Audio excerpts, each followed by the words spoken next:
served her very well, and served us very well.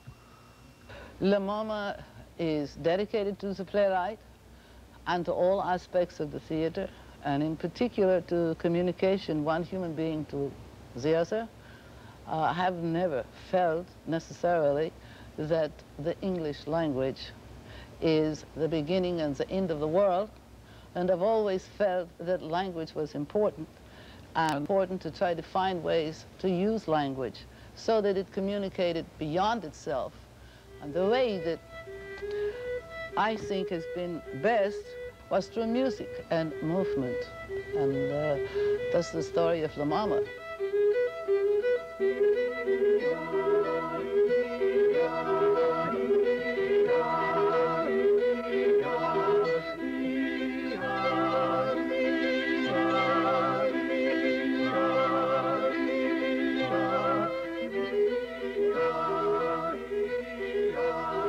She always asked me to write more music, more music.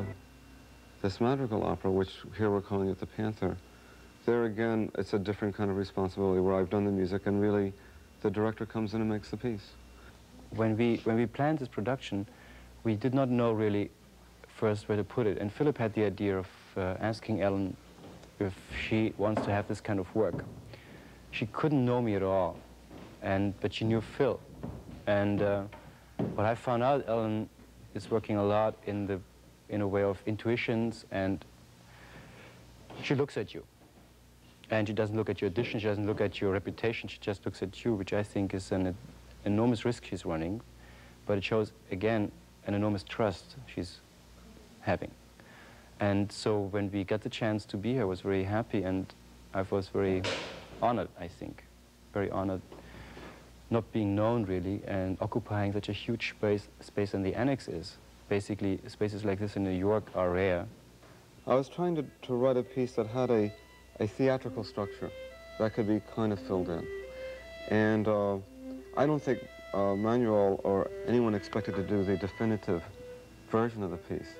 What I wanted to see was how many different ways the piece could be done.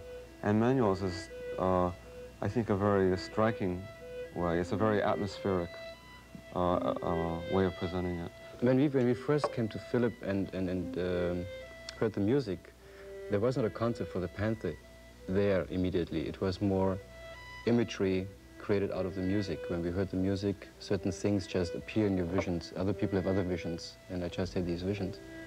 So when we talk about the Panther, we talk about a certain kind of theater.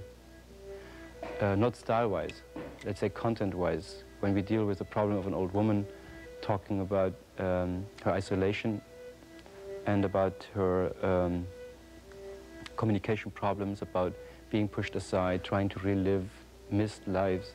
And we're talking about a lot of people in this town, talking about a lot of people in the world in this kind of environment. We're in this very fortunate situation here in the annex that you can leave your sets up for the whole production time. A set like this would never be able to be, you wouldn't be able to make a set like this in a repertory house. It's too much little details and things which have to be all the time recreated and which have to sit here and to grow here. A repertory house works in like 2-hour setup time. You wouldn't be able to put that much love and detail into a set. There are not that many houses that will give you the kind of support that you need. I don't mean just giving the place to work, but there's an emotional support too that you get when you work down here. Ellen really believes in the work she produces here. And people involved in the theater, I think